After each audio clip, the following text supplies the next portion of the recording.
అందరికీ నమస్కారం అండి. ఫ్రెండ్స్, మనకి ఇప్పుడిప్పుడే మరొక బ్రేకింగ్ న్యూస్ అప్డేట్ అయితే రావడం జరిగిందండి. అదేమిటంటే విద్యార్థులకు గుడ్ న్యూస్, స్కూళ్లకు సెలవులు ప్రకటించిన ప్రభుత్వం అంటూ ఇప్పుడిప్పుడే మనకొక బ్రేకింగ్ న్యూస్ అప్డేట్ అయితే రావడం జరిగిందండి. అయితే ఇందుకు సంబంధించిన పూర్తి వివరాలైతే మన వీడియోలో తెలుసుకుందామండి. అంటే ఎక్కడ సెలవులు ప్రకటించారు, ఎందుకు ఈ విద్యార్థులకు సెలవులు ప్రకటించారనేది క్లారిటీగా తెలుసుకుందామండి. వీడియో మాత్రం ఎక్కడా స్కిప్ చేయకుండా చూడండి ఫ్రెండ్స్. అప్పుడే మనకి పూర్తి సమాచారం అయితే తెలుస్తుంది. ఇక లేట్ చేయకుండా వివరాల్లోకి వెళ్ళిపోదాము. ఇక దేశ రాజధాని ఢిల్లీలో వాయు నాణ్యత ప్రమాదకర స్థాయికి దిగజారింది. ఈ సీజన్లో తొలిసారిగా సివియర్ ప్లాస్కు చేరుకోవడంతో కాలుష్య నియంత్రణ మండలి 4వ దశ గ్రేడెడ్ రెస్పాన్స్ యాక్షన్ ప్లాన్ని అమలు చేస్తున్నట్లు ఆదివారం ప్రకటించింది. ఈ కాలుష్య నివారణ ప్రణాళిక సోమవారం ఉదయం 8 గంటల నుంచి అమల్లోకి వస్తుంది.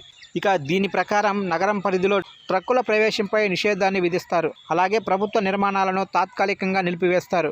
ఉద్యోగుల్లో సగం మంది మాత్రమే విధులకు హాజరవ్వాలని, మిగిలిన వారు వర్క్ ఫ్రం హోమ్ చేయాలని అధికారులు ఆదేశించారు. ఇక 10, 12 తరగతులు మినహా మిగిలిన తరగతులకు ఆన్లైన్లో తరగతులు నిర్వహించాలని స్పష్టం చేశారు.